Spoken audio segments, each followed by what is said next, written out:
However, there's enormous pressure now that is being put on John Boehner because there are a number of conservative Republicans and centrist Republicans who see the polling data in their own districts and see that they will get killed. They will get killed with Hispanic and Latino voters if they do not take this up. And so you have a number of Republicans now telling their Speaker, John Boehner, look, let's just vote on this. Let's just take the Senate bill up. Let's take it up in early July. Let's vote on it. Let's get it out of our way. And then let's go back to other conservative issues. We will have solved the political problem we have right now with Hispanics who 3-1 are breaking to the Democrats. That is unsustainable for the Republican Party. Lindsey Graham has said that if the Republican Party doesn't reach out better to Hispanics, they don't have a chance in 2016 no matter who is the Republican nominee for president. Daniel Marins, what do you think John Boehner does on July 10th when he gathers all of these Republicans together in their caucus and they try to figure out how to proceed on immigration? What do you think he does?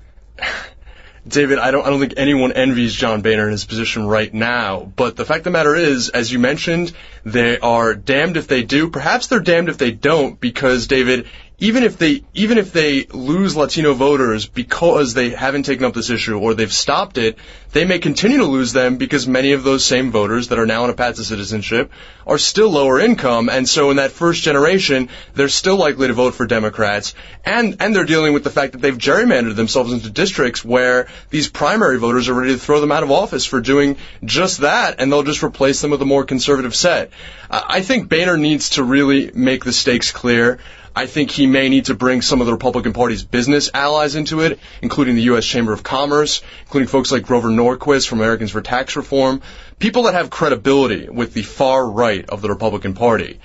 And I think that we may have to see him do something like what your friend and our friend John Feehery, the Republican strategist, a former spokesperson for the Speaker of the House, Dennis Hastert, has said, and that is that the Hastert rule that a majority needs to have support a bill in order for it to be brought to a vote is a guideline, not a strict rule, and it was only ever meant to be that. And John Boehner should consider saying if they're able to make this bill more conservative somehow and get enough Republican votes on board that they don't need the majority of the Republican conference, that they can pass this with Democratic votes. I don't think that's very likely right now, but I don't know what other choice they have.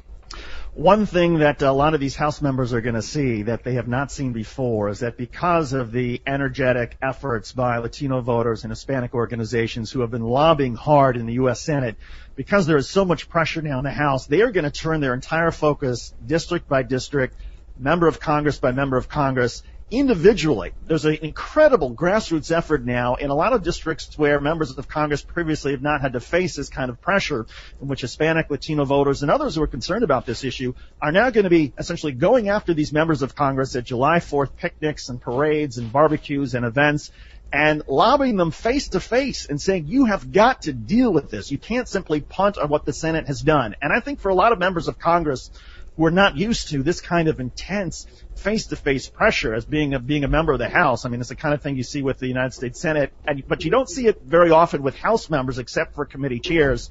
I think that there's a chance that some of these House members start to buckle, and that when they come up for their when they come back to Washington and they have their big Republican caucus meeting on July the 10th, that there'll be a significant number of Republican House members who will say to John Boehner, I've heard from my constituents, I don't want to face continued lobbying like I've been facing for the last couple of weeks. This is intense. We need to deal with this. Just a thought, but we'll see what happens July the 10th. And again, folks, you want to take action, find out who your member of Congress is, or join your local organization that is pushing for or against this bill. If you don't like the immigration bill, join the Tea Party groups who are also lobbying their members of Congress against this. We're going to pause in a couple seconds, take a break. We're going to talk with Congresswoman Eleanor Holmes Norton on the other side of this break about the Voting Rights Act and gay marriage and the other issues at the United States Supreme Court. You're listening and you're watching to Take Action News on We Act Radio.